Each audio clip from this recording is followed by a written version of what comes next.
¿qué tal? Te saluda Daniel García Martínez, miembro de la Comisión Fiscal del Colegio de Contadores Públicos del Estado de Veracruz, y el tema que abordaremos en la presente cápsula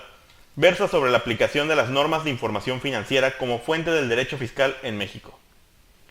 Cuando analizamos las disposiciones fiscales, como lo puede ser la Ley del Impuesto sobre la Renta o el Código Fiscal de la Federación,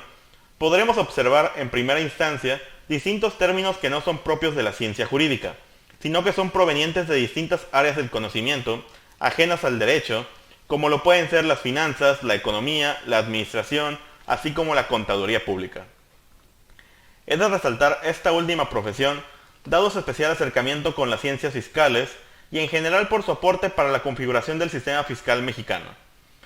Como lo acabamos de comentar, las distintas disposiciones fiscales a nivel federal utilizan diferentes términos que tienen su origen en la contaduría,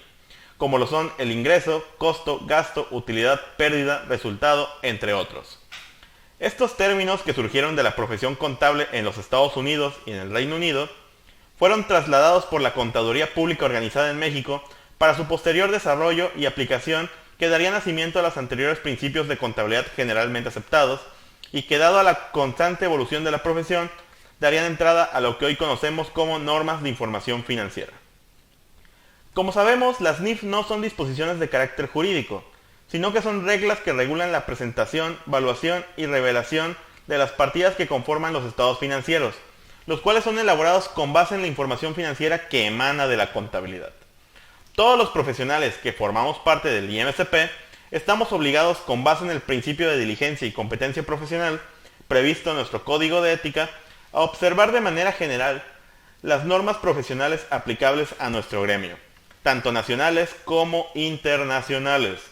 Para el caso de las NIF, las cuales son emitidas por el Consejo Mexicano de Normas de Información Financiera, y del cual tanto el IMCP como la Secretaría de Hacienda y Crédito Público, y por ende el SAT, forman parte,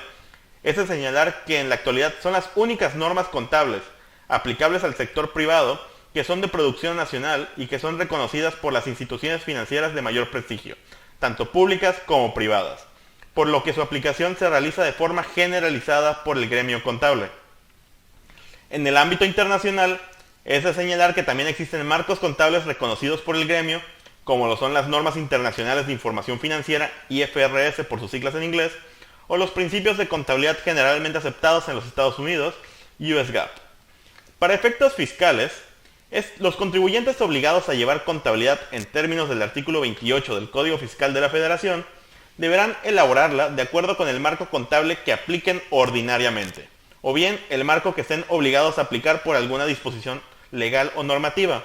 por así señalarlo la regla 2815 de la Resolución Miscelánea Fiscal 2022. Estos marcos contables que hemos destacado, NIF, IFRS, US GAAP, en mayor o menor medida han incidido en la configuración legislativa de las diferentes leyes fiscales, siendo el ejemplo más destacado las NIF, que es la normativa elaborada por el Gremio Contable Nacional y que es la de mayor aplicación en el país. En ese sentido, es claramente necesario observar las disposiciones contables para poder entender la naturaleza de las instituciones fiscales, que tienen su origen en la propia contabilidad. Pero la interrogante que ahora surge es, ¿cómo se pueden aplicar las NIF para interpretar las disposiciones fiscales? Lo primero que tenemos que tener en cuenta es que el derecho en general se nutre de diferentes fuentes, que enriquecen su contenido y dan luz para la resolución de las diferentes controversias. De esta forma, la doctrina clásica del derecho señala las siguientes fuentes: fuentes formales, fuentes materiales y fuentes históricas. Las fuentes formales son los procesos de creación de las normas jurídicas, mientras que las fuentes materiales son los factores o elementos que determinan el contenido de las mismas. A su vez, las fuentes históricas constituyen los antecedentes que dieron nacimiento a las normas jurídicas. Con respecto a las NIF, nosotros sostenemos que estas tienen la calidad de fuente material del derecho fiscal, toda vez que la norma no forma parte ni constituye un elemento que dé inicio al proceso de creación de las disposiciones fiscales. Sin embargo, sí constituye un factor o elemento técnico contable que incide en la determinación del alcance o naturaleza de una disposición fiscal. Ahora bien, ¿y cómo es que podemos aplicar las NIF para la interpretación de las disposiciones fiscales vigentes en México? A manera de ejemplo, y también como crítica, resulta conveniente analizar las disposiciones relativas al costo de lo vendido previstas en la ley del ISR. Para poder determinar correctamente la deducción por concepto de costo de lo vendido, el contador público encargado de esta tarea deberá dominar distintos conceptos que no se encuentran en ningún apartado de la ley del ISR u otras disposiciones fiscales. Estos conceptos a que hacemos referencia solamente podrán ser definidos a la luz del derogado Boletín C4 de las NIF, que dejó de ser vigente para efectos contables hasta el 31 de diciembre de 2010, pero que para efectos fiscales siguen siendo aplicables en calidad de fuente material del derecho fiscal. Esos conceptos a que hacemos referencia son sistema de evaluación, costeo absorbente, base de costos, costos históricos, costos predeterminados, costo estimado, costo estándar, método de evaluación, primeras entradas, primeras salidas,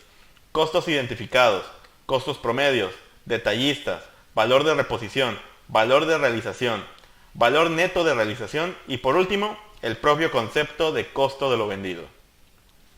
Sobre estos términos previstos en la ley, sobra decir que resultan totalmente incompatibles con la actual NIF C4, relativo a los inventarios,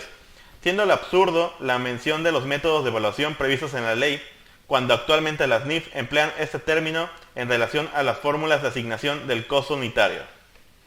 Asimismo, también resulta incompatible el señalamiento a la base de costos, cuando la norma ahora señala estos conceptos se conocen como métodos de evaluación.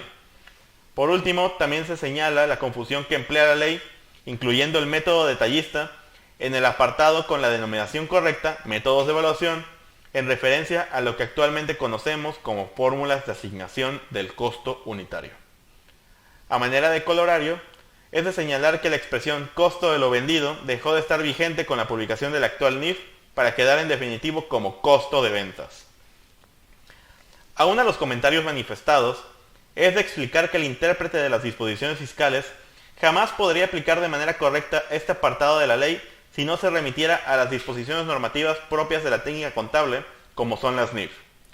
Dado este ejemplo, es trascendente concluir que las NIF pueden ser aplicables para la interpretación de cualquier concepto contable previstos en las leyes, dado el carácter de fuente material del derecho fiscal, y por ende podría servir como solución de controversias ante distintas autoridades fiscales.